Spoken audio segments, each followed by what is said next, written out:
देखिए, बड़े लंबे अरसे से सीबीआई सिसोदिया साहब के पीछे पड़ी है और सिर्फ सिसोदिया नहीं, पूरे देश में विपक्ष के खिलाफ पड़ी है।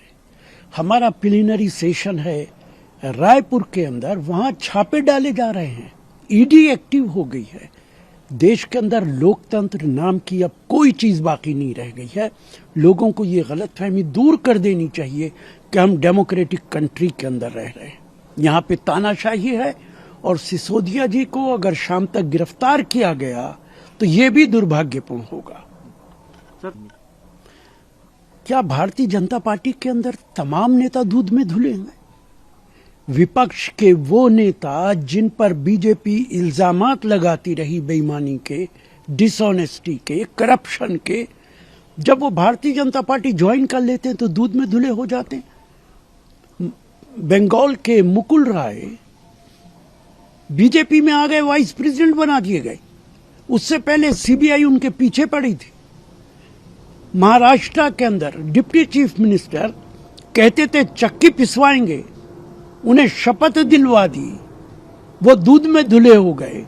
भारतीय जनता पार्टी के ये अजीबोगरीब रंग हैं, जो उनके यहाँ चला जाए वो साफ सुथरा हो जाता है और विपक्ष के नेता गुनाहगार हैं। सर, क्या खराब हो गई है और हालात ये हैं कि गवर्नमेंट को खुद अब चार्ज ले लेना चाहिए, हर दिन ड्रोन पकड़े जा रहे हैं। देखिए, ये बिल्कुल ठीक है कि पंजाब के अंदर बहुत हालात खराब हैं।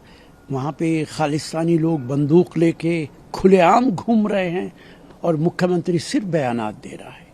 मुझे बहुत खतरा है कि पंजाब नया कश्मीर न बन जाए।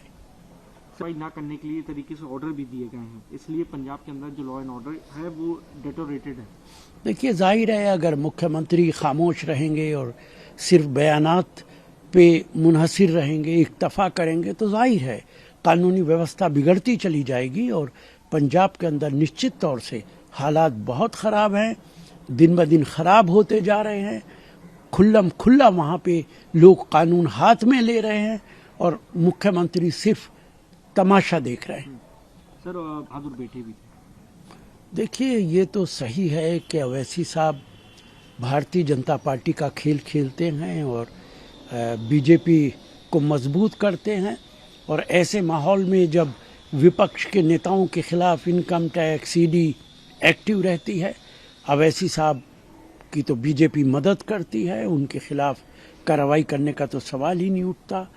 और जहाँ तक सावरकर का ताल्लुक़ है, सावरकर को जो मानना चाहे वो मान सकता है, लेकिन इतिहास के इस पन्ने को आप नहीं फाड़ सकते कि उन्होंने अंग्रेज़ से माफ़ी मांगी थी, अंग्रेज़ से कहा था कि मैं आपकी मुखालफत नहीं करूँगा। उसके बाद अंग्रेज़ उन्हें 60 रुपये महीना पेंशन देता था। गांधी जी के कत्ल के अंदर उनका नाम शामिल था।